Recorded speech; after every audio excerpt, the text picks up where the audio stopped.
It's Paul and Mike here, and today we're going over a deal review of a property. We don't normally do these types of properties. This is a higher end flip. We don't normally like doing these, especially in a market where it's softening a little bit, but this is in Osprey, Florida. It's a very hot market, a lot of cash buyers. So mortgages aren't as big, right? When you're looking at reselling, you're always looking at mortgage interest rates and is it pushing things down? People are buying cash here in this property. So I'm going to kick it off to Mike. He's going to go over some of the pictures. We're going to talk about the numbers, where we think we're going to be at the end of this project. Yeah, thanks, Paul. Again, to reiterate, this is an auction property. It's in a condo, higher end condo, Southwest Florida. I call it between Tampa and Naples area. This is the exterior of the condo, what it looks like. Some exterior photos, and then here's the interior now. Again, this was built, I believe it was 2003 it was built in, so I believe so, about yeah. 20 years old. Overall good condition. It just has that 2000 style essentially. Yep. Nice travertine tile on the floor. There's a lot of travertine trim going around the base, here, which is really good. Yeah, so it's very durable. The kitchen is nice. It needs no appliances. It needs maybe a new sink and maybe refacing potentially, but everything else is good. Bathrooms are beautiful, as you can see there. That the floors are nice, the hardwood floors in the bedrooms. There's one little minor mark in the master bedroom, but nothing that can't be touched up. Yeah. So that's a flavor of property we bought in a condo through auction. Now, with this property, we have two strategies actually. And one was from a wholesale perspective, because this is, for some people, this is move-in ready. It's a bit dated for some folks, but it's ready. And then option two is what we call is the Wholetail, the minor renovations. So fresh coat of paint, maybe fixing that hardwood floor piece in the one bedroom that Paul mentioned. Something minor like that. Will probably be all in for 15K max. Yeah. We're still getting some bids back. However, that could add even more value on top of what we could relist it as is. Now, to run the numbers on this, we actually purchased it. So right now we're all in for 725, I think, Paul, right? Yep, 725. So let's back this out. That way we get the numbers right. I think it was 610 was the bid. Correct. Right. So the bid was actually 610 that we won. However, with the auction site, there was a 5% buyer's premium on that. And that's what this 30,000 is. So you have to obviously factor this number into your equation when looking at, is it going to be profitable or not? So we're at, call it 610 plus another 30K. We're at 640 right there. We put in all the closing costs and everything else in here to make it 680. And on our HUD sheet, we're all in at the end of the day at settlement at 725. So that's kind of our entry point into this condo. We know if you do paint, I guess, Paul, you remember the checklist off the top of your head of everything that we're going to do? It was paint, and just some other minor updates. It was, yeah, some minor. There was a couple of GFI outlet covers that need to be put on exterior door handle for the sliding glass door. The one had broken, a little scraping, and a little piece of the floor had a chunk out of it that was just minor, just thin. So it was nothing we can't touch up there. And then it's just repainting, and none of the ceilings need repainted, but trim doors and walls in most rooms need to be repainted, aside from the bathrooms on this one.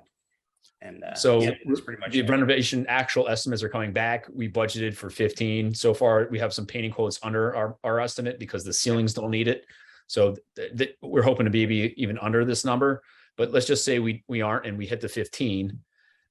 We're all in for 725. Yeah. Oh, actually, it's zero. This should be zero, Paul. That Sorry, backing it out. I jumped the gun here. We're all in at settlement at 725, and that's what the numbers are. Then when we add in the renovations, we're at 740. Yep. And again, we just closed on it. We already have people out there providing us quotes. Looking at comps, finding a great agent in the area, providing us MLS comps down there as well. We could, on the low end, sell for $875 this property in this condo, and it'd be a cash offer since most of the transactions in a condo of this type are cash. with 4% agent cost, transfer tax would probably be 70 bips in Florida. We're looking at walking away with, call it 91K on this deal. 12% ROI on our money.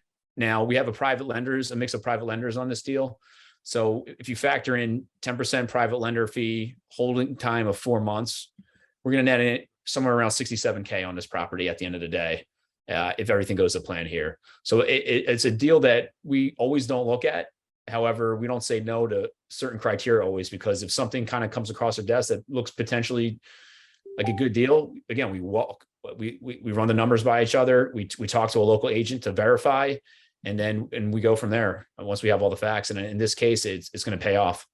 Yeah, no, I agree. And this one is a little different. This one had me a little nervous. I talked with Mike about this one just because it had a $45,000 minimum buy-in. So you have a social membership or a golf membership, because it's on 2 golf courses, beautiful golf courses, right? And they're PGA, they're going for the 2023 PGA Tour. So their courses are beautiful enough that they're bringing in that kind of high quality people there. So 45,000 is a social membership. And I tried to see if I could get this waived, telling them that we're reselling it and they do not allow it to be waived. So 45,000 is what we had to pay, which is included in the cost there, which Mike has added in. And we just saw it, all right, that's a cost of doing business there. And there's still a margin for it here. And one of the reasons I'm not as nervous as I was maybe initially before is because almost all these sales in this community are cash buyers. So they're not concerned about mortgage rate. There's not going to be a free fall in the market because of interest rates increasing a little bit here. So both the agent talked me off the cliff, and also just having conversations with Mike about this and just figuring out, we're still good here. And our number here, the 875, is potentially the bottom point, right? So we want to go conservative and show you guys conservative numbers. There's a chance we might go 9.25 on this property. So the numbers could end up looking much better, but we always want to err on the side of caution and give you what we think it could be worst case scenario. We're hoping to net over 100 on this, but not anticipating we're going to go with a lower amount. And if it does, then we'll be happy. Yeah, we'd rather be surprised on the upside than the downside, right? For sure. And that's a good point. One thing I want to reiterate to people is that 45K homeowners, golf membership, basically social membership, like it's basically has HOA fee baked in. If people didn't realize that, that's a huge hit on this number. You might have been thinking you're walking away with 90. Now you're walking away with 45 at the end of the day. So that's something with condos and certain like townhouse communities you should be aware of if there's any homeowner association fees. Now 45K is on the high end. We usually don't run into that, but on smaller deals, they might be a few grand a month, and you got to, if you're only anticipating making 30K on a deal, that's going to eat into some of your profit. Oh, absolutely. Yeah. And again, the HOA is $2,340 per quarter too. So you have additional costs monthly besides that $45,000 buy-in. A quarterly bill of $2,340, which pays for a lot. You get a lot with this. Again, you're getting high-end quality clients in here, people that are buying this here. This isn't meant for, they're trying to keep it high-end. And by charging that fee, they are keeping it more high-end. They aren't letting lower end people into it. But Mike raised a great point. When you're buying these, you got to be aware of, can you rent this property, which this can be rented. But the problem with renting is they don't get to use the golf course. They don't get any of those benefits. That the tenants don't get that. Only the homeowner does. But there's still people that would love to rent a place like this too. And you would probably get pretty good money for it. But know the HOA costs, know what the taxes are, know what the insurance costs are, all those things going in, so you aren't surprised by anything. Again, folks, if you have any questions, feel free to hit us up in the comment section below, and me and Paul will answer it. And if you have any video idea topics, please comment in there as well. Thanks, guys. We'll catch you in the next video.